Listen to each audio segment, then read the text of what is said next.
In this quick tip, we're going to show you how to use conditions to make sure that Practicad tags your catalog entities correctly.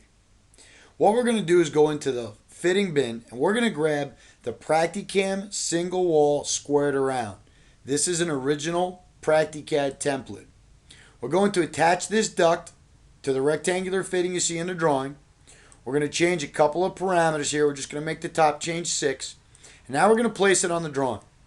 Once we place it on the drawing, you can see here that Practicad has given this squared around 3 different auto tags. We have a top-down tag, an arrow tag, and a length tag. Now what we're going to do is we're going to go into the STOD catalog. This is nothing but a catalog made from this very same squared around Practicam single wall fitting. And of course we go over tutorials on how to design catalogs. We're now going to grab a fitting from this catalog, the 12-inch STOD. We're going to hit place, and now we're going to place it on the drawing as a tap. We're going to hit T for tap. We're going to attach to our duct, and we're going to place it down. Now when we place this STOD down, notice that this one does not get the same auto tags. And the reason for that is because we specified in the conditions inside our catalogs to make sure the Practicad does not tag these entities the same as it would a standard squared around. To do that with any object in the software, you must first go into the library icon and go to that entity. On the left-hand side, we're going to go to Ductwork, Practicam Single Wall. We're going to open up the rectangular libraries, and we're going to go down to that fitting that we were just working with, the squared around. And we're going to click on it, and now we're inside our menu for the squared around. We're going to open up our browser. Now you can see right here that we've got 2 catalogs created, STOs and STODs.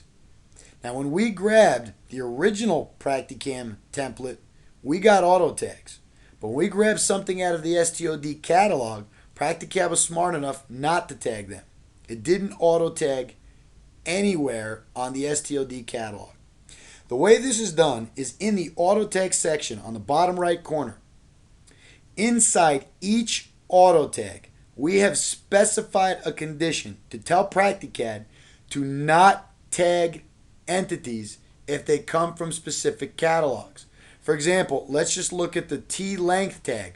We know that there was a length tag on the squared around when we placed it down. We're going to double click on this auto tag. And we're going to look inside this auto tag, and we're going to go right to conditions. And you can see here in conditions, we've written a condition that says the catalog does not equal STODs. And we wrote another one for the other catalog that says catalog does not equal STOs. So what this means is that when Practicad goes to place the auto tag down, if in fact you've grabbed an entity from one of the catalogs we specified in our conditions that the auto tag should not meet that criteria, once we've grabbed something from these catalogs, Practicad's not going to tag it.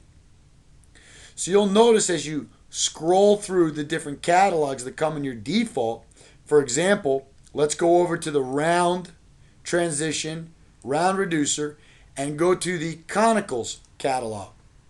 You'll notice that if you click under your auto tag icon here, and you click on any of the auto tags that Practicad comes with, and you look in the conditions, you can see in the conditions that it says catalog should be defined and should not be equal to conical with dampers, should be not equal to conicals, should be not equal to bell mouths.